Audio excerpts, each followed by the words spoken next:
Hey mga brods, ito na Kevin Kiambao, ang player ng Goyang Sono Sky Gunners dito sa KBL. Pero hindi nyo ba alam mga kabrods na gusto palang opera nito ng San Miguel Birmen? Yes mga kabrods, kung di nyo man alam na ito pong si KQ, nasa Lasal pa lang ito, opera na sana ito ng SMB. Kaso naunahan kasi sila dito sa KBL. Syempre ikaw ba naman, kung ikaw yung player, syempre mas pipiliin mo na rin sa ibang bansa kaysa nga daw dito sa PBA. Pero hindi pa rin naman, natatapos yun dahil ang SMB still nagre-reach out dito kay KQ para nga sa kanilang negotiation mga kabrods. Ayun din kasi sa mga reports and rumors natin, ang laki nga ng offer ng SMB dito kay Kevin Kiambao mga kabrods. Yes, kung hindi man ako nagkakamali, dahil ang offer nga daw ay halos 2 milyon kada buwan ang offer sa kanya. Syempre ko ba naman ang SMB, syempre kailangan mo rin mag-rebuild ng panibagong lineup, mag-rebuild ka ng mga batang players katulad nito ni KQ. So medyo mahirap nga lang din para sa SMB na makuha si KQ dahil syempre nasa KBL at under contract pa rin naman. Ito, ongoing pang games ng Goyang ngayon mga kabrods. Ito, last stint naman ni KQ, ito sa Gilas Pilipinas natin, diba? Ang ganda rin ng mga pinapakita niya doon against Guam. So mga kabrods, ito, para sa SMB, kung gugustuhin man nila si Kevin Kiambao, mga kabrods, iba-buyout na lang contract na ito sa Goyang. Mga kabrods, medyo malaki nga yung mga ganong mga kabrods, mga buyout na contract na yun dahil ang laki nga ng kontrata nyo dyan sa KBL. Pero kung ikaw naman ay obsessed at talagang gusto mo nang makuha si KQ sa iyong kupunan, mga kabrods, sisiw na lang ito kay Boss RSAN sa SMB Management. Ang SMB kasi, yung bang mga gunners na ito, mga forwards na ito, thunders na nga doon mga kabrods. In short, nagkaka-edad na. Gusto nilang makuha ito pong si Kevin Kiambao, mga kabrods, para nga mag-rebuild ng panibagong lineup. Batang player pa, ito pong si KQ, wala pang mid-20s ito. Early 20s pa lang ito si Kevin Kiambao Tapos ang height nito 6'6 or 6'7 pa.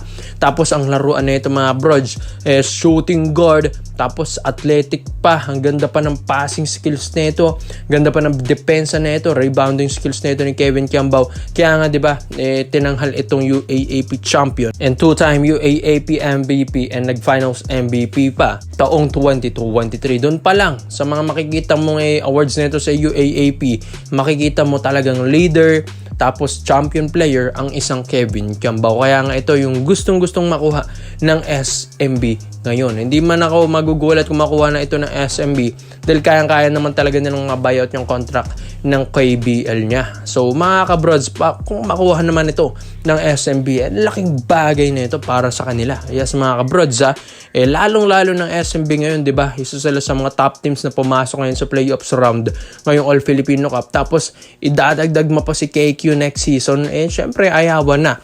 Super team nang mangyayari dito mga kabrods. Ito pong si Kevin Kiambao, ang daming ang maitutulong nito sa SMB in terms of offense and defense mga kabrods. Tapos sa height niyang 6'7", madadagdagan pa ng small forward ang SMB. So maganda yon para sa PBA, and alam din nila na nakukuha rin natin yung mga players overseas. So napatunayan na rin natin yan nung nandito na si Juan Gomez de Leaño and RJ Abarientos na mga galing ibang bansa. Maski nga si Parks papunta na rin ng PBA, Macho Right balik PBA na rin mga kabrods. And yun, doon pa lang makikita mo na kaya nating ibalik yung mga players na nag-iibang bansa ngayon. Kaya ikaw mga brods, sa tingin nyo ba dapat bang i-push ng SMB ito pong si Kevin Kiambao na mapunta sa lineup nila next season? Kaya komento mo lang ang opinion mo dito mga brods at isa natin yan. Kevin Kiambao to San Miguel Birmen. Dito naman po tayo sa kabilang balita naman natin mga brods. Ang Barangay Nebra San Miguel, naghahanap na sila na i-replace kay Justin Brownlee. Ito nga, Chris Macolo. Yes mga brods, isa ito sa mga talagang magaling na player, magaling na import din dito sa PBA. One of the best import dahil nakapag-champion na nga ito sa SMB, pinag-champion niya ang SMB. Well mga brods, ito yung best player, best import para sa Barangay Nebra San Miguel. Bata pa, kaka-30 nga lang din ito tapos kasalukuyan naglalaro ngayon sa Taiwan Leopards mga kabrods. Ito pong sa Taiwan, ito pong si Chris Macaulo. Bakit naghahanap na ngayon ng kapalitan Ito pong Ginebra kay Justin Brownlee. Yes, mga kabrods, ang dami na kasing issue kay Brownlee. Hindi pa nga nakapaglaro sa EASL. Dito sa FIBA Asia Cup, hirap din siya makipag-catch up dahil hindi nga siya 100% kondisyon. Kaya ito pong Pilipinas, ang Gilas at SBP, ang dami nang gusto nilang ina-naturalize para nga kapalitan ni Justin Brownlee dahil sabi nga nila, end of an era na ni Justin Brownlee. Ito, mga kabrods, yes. Nagkakaedad na, nagkakaroon pa ng health problems, kaya dito sa Barangay Nebra San Miguel, hindi sila pwedeng mag-stick na lang lagi kay Justin Brownlee despite sa mga ganitong mga sitwasyon sa kanya. Kailangan din nilang pumalit or kumanap, mag-experiment ng ibang import katulad na lang nito ni Chris Macolo.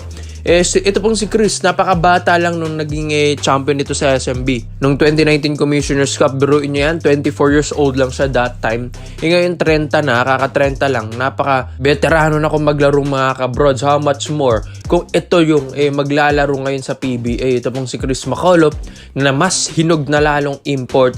Grabe kung ang athleticism nito mga bros, grabe rin ang shooting nito dyan sa Taiwan, grabe rin magbuhat ng koponan, mas malakas na Chris Macolo. Ito hindi nga lang nakabalik ulit ito sa SMB nung nagkaroon ito ng injury sa ACL, pero ngayon ito mga parang hindi nga na-injured. Ito pong si Chris Macolo, ganun pa rin yung laruan. Ito pa nga, mas lumakas pa nga siya. Kaya dito sa Barangay Nebra San Miguel, mas okay mga kabrods, yes, mas okay kung makuha nila ito pong si Chris Macolo kaysa kay Justin Brownlee. Mas okay rin dahil mas bata, mas hinog pa na player, talagang mas veterano na rin kaysa dati, and kayang bumuhat pa ng koponan. Kung ang SMB nga napag-champion niya yon dati noong 2019, biruin nyo yan 24 years old lang si Chris Macolo, pero nagtatatalo niya yung mga imports ng iba't ibang koponan na mas matanda pa sa kanya, mas veterano, and tinalo pa niya si Justin Brownlee doon. Kaya talagang para sa Barangay Nebra San Miguel na siguro ito mga kabrods, ito pong si Chris Macolo. Dahil ang SMB si Benny Boatwright Jr. nga daw ang balibalitang ibabalik naman nila mga kabrods. Kaya maganda kung makuha nila ito, mas matangkad pa kay Brownlee. 6'9" mga brods, yun nga lang, Commissioner's Cup lang ito pwede para sa Barangay Nebra San Miguel. Dahil tuwing commissioners, si Brownlee pa rin ang kinukuha ng Ginebra. Kaya maganda kung makuha nila ito sa Commissioner's Cup. Ito pong si Chris Macolo. Yes mga brods, alam naman natin na all Filipino Cup pa lang ngayon, magpapasko pa lang, pa-playoffs pa lang tayo, pero ang Ginebra tuloy pa rin ang kanilang pagpapalakas sa koponan dahil nga struggling sila ngayon mga kabrods. Ngayong all Filipino Cup, baka hindi pa nga makapasok ng playoffs Kaya ito mga kabrods, si Chris Macolo na rin sigurong sagot para sa mga imports na kukunin ng Ginebra sa mga next conference natin. Kaya ikaw mga brods, ito po bang si Chris Macolo ang the best import na pwedeng pumalit kay Justin Brownlee dito? Kaya komento mo lang ang opinion mo dito mga brods, at isa natin yan dahil ito pong si Chris Macolo ay kakaibang player na ito. Kaya komento mo lang opinion mo dyan mga brods, at isa natin yan. Salamat po sa panonood mga brods. This is Kings Basketball Trade Hoops. Yun lang, I'm out.